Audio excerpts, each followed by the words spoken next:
ก็สบายดีเนาะจะมาอธิบายหรือว่ามาให้เบิ่งเนาะว่าเม็ดไฟมันคือหยังเนาะหลายคนก็เห็นในข่าวเห็นในเฟซใน LINE ใน YouTube เนาะแต่บางคนก็ยังบ่เข้าใจเนาะแล้วก็จะมาเบิ่งอีกเทื่อหนึ่งเพราะว่าจากที่เคยเฮ็ดมา2 เดือนนี้ก็เม็ดไฟเป็นระบบที่เป็นระบบใหม่เนาะหลายคนยังบ่เข้าใจแล้วก็ย้านมันปิดมันดับมันจอดำไปเนาะแต่มาเบิ่งหาความมั่นคงหรือว่าหายางเนาะหายางที่เฮ็ดให้เฮามั่นใจแล้วก็ลงศึกษาเกี่ยวกับเม็ดไฟหลายขึ้นแล้วก็ได้ผลลัพธ์จากเม็ดไฟหลายขึ้นเนาะก็ก่อนอื่นก็เป็นความรู้และความเข้าใจของเราเองคือเก่าเนาะหนึ่งก็คือ Binance เนาะเม็ดไฟสร้างอยู่เชนของ Binance เนาะอยู่เชนของ Binance ก็คือ BSC Scan BSC Scan เลขสัญญามันก็นี่เนาะ contract นี่สามารถเข้าไปสแกนเบิ่งได้เลยเนาะ Treasury เนาะกองกลางเม็ดไฟมีกองกลางหรือว่ากองทุน Treasury เนาะเพื่อเอาไว้ลงทุนกับโปรเจกต์ที่มีโอกาสที่เป็นยูนิคอร์นเนาะยูนิคอร์นคือกำไรหลักพันล้านขึ้นไปเนาะสามารถตรวจสอบได้เนาะว่าเงินกองกลางนี่เขาเอาไปเฮ็ดหยังแหน่เนาะแล้วก็อยู่ไสปลอดภัยบ่อยู่ใน BC Scan เนาะโปร่งใสเนาะสามารถตรวจสอบได้และประการที่2เนาะเขาผ่านการตรวจสอบจากองค์กร Certic เนาะ Certic Audit เนาะ Certic Audit เป็นบริษัทตรวจสอบบล็อกเชนเนาะระดับโลกเนาะระดับโลกถ้าว่าผ่านการตรวจสอบจาก Certic แล้วก็คือปลอดภัยเพราะว่ามูลค่าของบริษัทนี่ก็หลายแสนล้านเนาะตอนนี้อันนี้ก็แอปพรูฟเรียบร้อยแล้วก็วันที่18 เดือน 8 2022แอปพรูฟเรียบร้อยสามารถเข้าไปตรวจสอบได้อีกเนาะถ้าว่าใครยังบ่ทันฮู้ว่า Certic แม่นหยังก็ไปเสิร์ชเบิ่งใน YouTube หรือว่า Facebook หรือGoogle ได้เนาะ Certic แม่นหยังเป็นองค์กรตรวจสอบที่มีความน่าเชื่อถือบ่เนาะตัวที่3เนาะตัวที่3ก็Pancake Swap เนาะก็มันจะล็อกผู้เนาะสภาพคล่องนี้จะล็อกไว้5 ปีเนาะล็อกเหรียญไว้5 ปีโดยที่บ่มีไผแฮ็กได้บ่มีไผเอาออกได้เนาะคือเขาป้องกันให้เจ้ามือเนาะหรือว่าเจ้าของเหรียญหรือนักโปรแกรมนักพัฒนาหยังต่างๆนี่เอาออกไปได้เนาะโดยล็อกเหรียญไว้5 ปีอันนี้สามารถเข้าตรวจสอบได้อีกเนาะอยู่ Pancake Swap นะอยู่ในพูลของPancake Swap เนาะอยู่ใน Pancake Swap ตัวที่4เนาะก็ Binance เนาะ Binance กิจนี่ก็โปรโมทเม็ดไฟเนาะเว็บไซต์โปรโมทเว็บไซต์ Binance เนาะโปรโมทเม็ดไฟถ้าว่าเฮาเข้าไปเบิ่งเว็บไซต์เนาะเสิ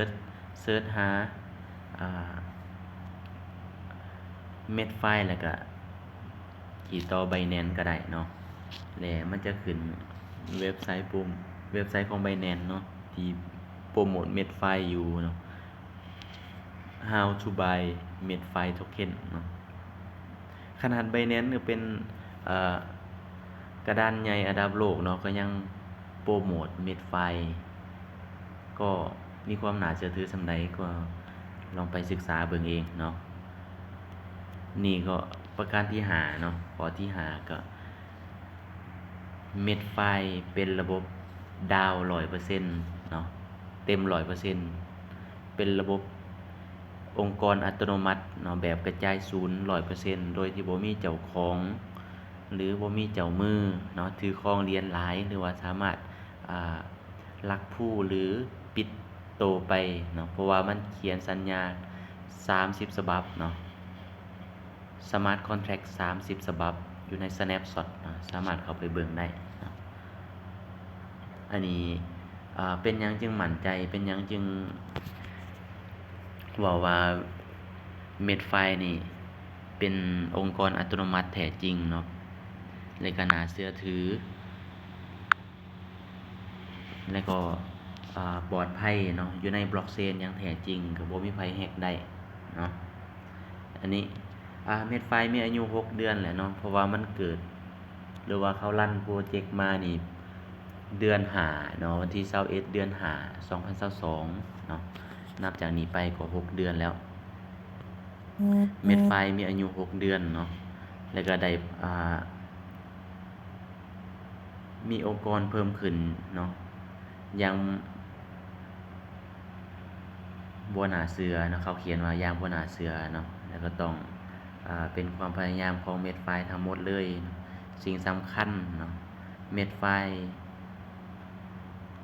มีหากฐานสำหรับ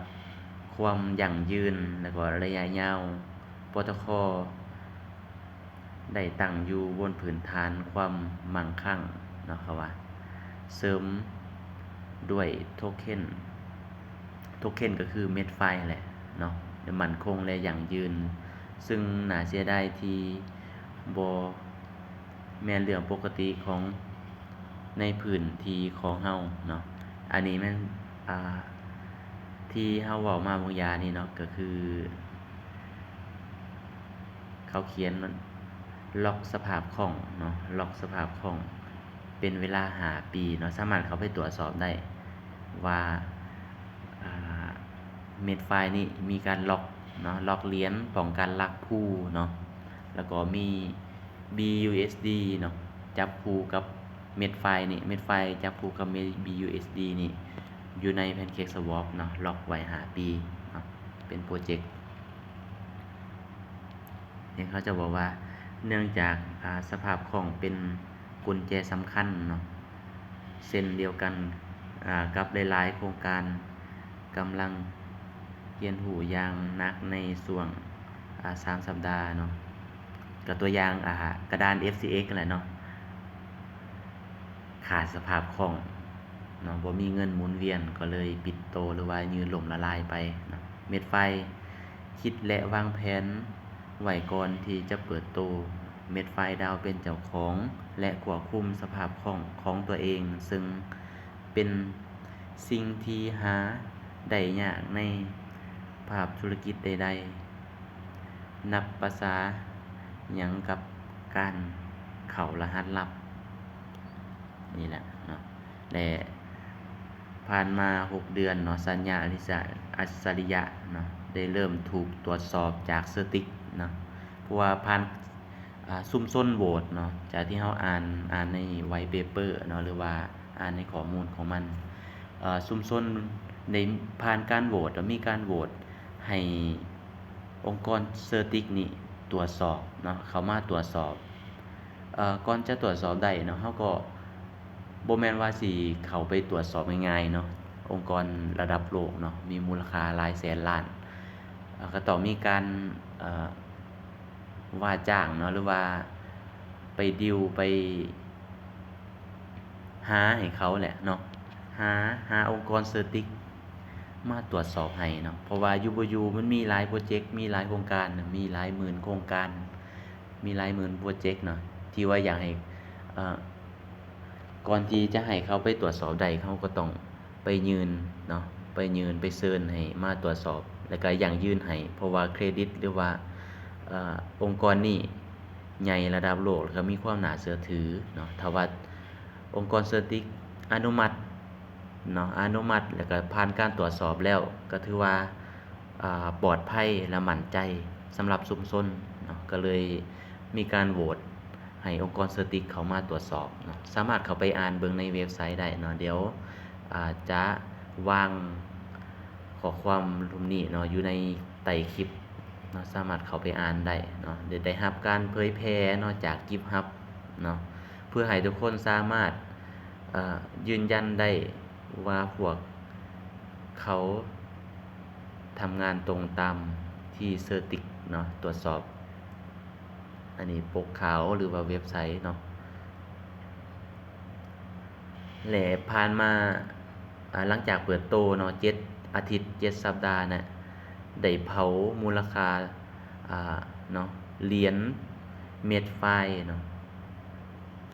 1.2 พันล้าน BUSD เนาะหมายความว่า ก่อนจะเปิดโตเนาะก่อนจะเปิดโตออกมาสู่สาธารณะนี่สู่ชุมชนนี่ต้องมีการโหวตเนาะผ่านการโหวตจากคณะผู้ร่วมสร้างหรือว่าผู้ที่นักลงทุนเนาะนักลงทุนหรือว่านักพัฒนาอย่างต่างๆแล้วก็ผ่านจากชุมชนนำเนาะในส่วนหนึ่งให้มีการเผาเหรียญเนาะเผาเหรียญก่อนเพื่อป้องกันการเฟ้อเนาะหรือว่ามูลค่าเนาะกันมูลค่าของเหรียญบ่ให้มันลงเนาะบ่ให้มีการดำหลายนะเม็ดไฟเป็นโครงการระยะยาวเนาะที่จริงจังและมีเป้าหมายเป็นศูนย์บ่มเพาะเนาะเป็นศูนย์บ่มเพาะเมตาเวิร์สและเว็บ3อันดับ1ของโลกเนาะอันนี้เขาตั้งเป้าหมายไว้เนาะเป็นโครงการระยะยาวตั้งเป้าหมายเป็นศูนย์กลางเนาะ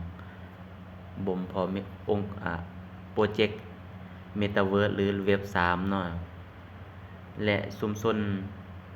ได้อนุมัติการลงทุนในโครงการ3แห่งแล้วเนาะอันนี้เ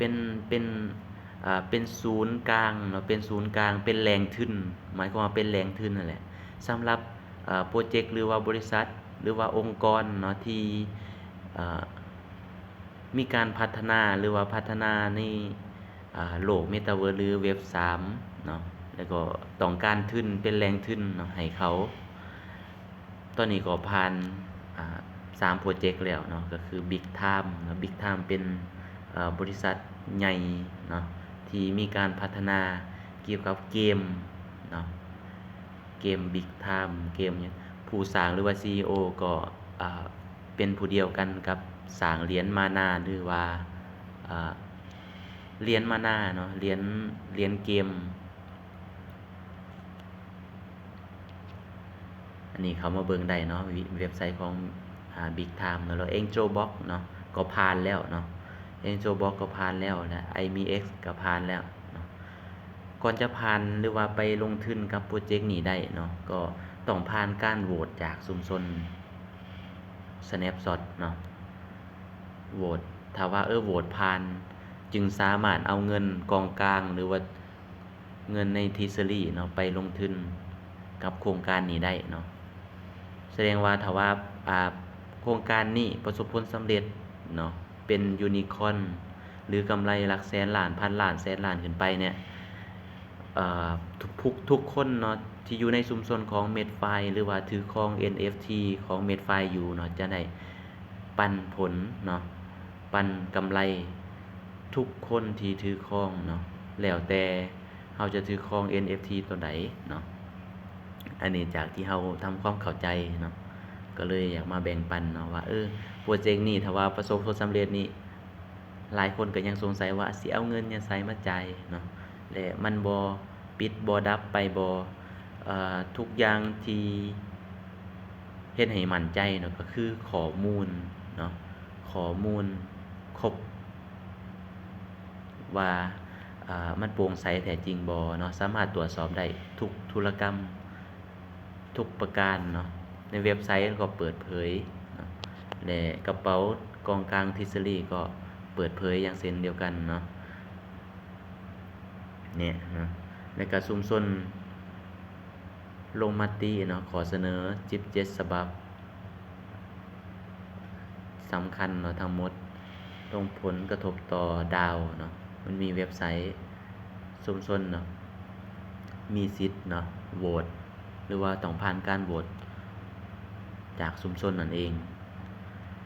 สามารถเข้าไปเบิ่งเว็บไซต์ได้เนาะในการ DF เว็บไซต์ DF ก็มีเนาะให้บริการหาภาษาแล้วเนาะสเปนฝรั่งอิตาลีจีนและก็อังกฤษนะและสัญญาอันซานสลาดของเฮาได้แจกจ่ายรางวัล Medfire เนาะก็คือทุกคนที่ถือครอง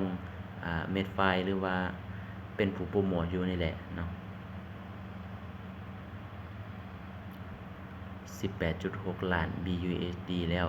นะจ่ายให้คนที่ถือครอง NFT เพราะว่า NFT ถ้าว่าเฮาซื้อ NFT แล้วเนาะมันจะมีมันจะแถมเหรียญ MFI ให้แล้วก็ ขุดเนาะขุดเหรียญหรือฝากเหรียญเป็นอัตราผลตอบแทนจ่ายเป็นเหรียญ MFI เนาะและเม็ดไฟเป็นผู้โปรโมทเนาะเป็นผู้เผยแพร่แบ่งปันให้ทุกคนนี่เข้ามาร่วมโปรเจกต์เนาะแล้วก็มีรางวัลให้หลายกว่า18 ล้านเนาะ BUSD แล้วที่จ่ายรางวัลให้ชุมชนไปชุมชนที่เข้ามาร่วมโปรเจกต์ของ Medfy เนี่ยนี่เนาะหาองค์ประกอบที่สำคัญและก็ข้อมูลที่มาอย่างยืนแล้วว่ามาเฮ็ดให้เฮานี่มั่นใจหลายขึ้นว่า Medfy นี่บ่แม่นสแกมเนาะบ่แม่นตองโสแล้วก็บ่แม่นเครือข่ายเนาะบ่แม่นขายตรงบ่แม่นแชร์ลูกโซ่เนาะและก็บ่แม่นบริษัทอีกเป็นองค์กรเป็นระบบดาวเนาะทุกคนเป็นเจ้าของร่วมกันสำหรับคลิปนี้ก็ประมาณนี้เนาะแล้วข้อมูลต่างๆเนาะอยู่ในนี้แหละจะเอาลงไว้ในใต้คลิปเนาะสามารถเข้าไปอ่านแล้วก็เข้าไปเว็บไซต์เบิ่งเนาะศึกษาเบิ่งเพิ่มเติมก่อนจะลงทุนหยังเราก็ต้องทำความเข้าใจเนาะแล้วก็มั่นใจก่อนเนาะหลายคนว่าลงทุนซื้อ NFT นี่มูลค่ามันสูงหลายแพงหลายเนาะก็เราต้องบ่เบิ่งการลงทุนเราต้องเบิ่งถ้าว่าเรามั่นใจแล้วเราก็สามารถลงได้ถ้าว่ามันมั่นคงเนาะแล้วก็เราจะได้หยังจากมันในอนาคต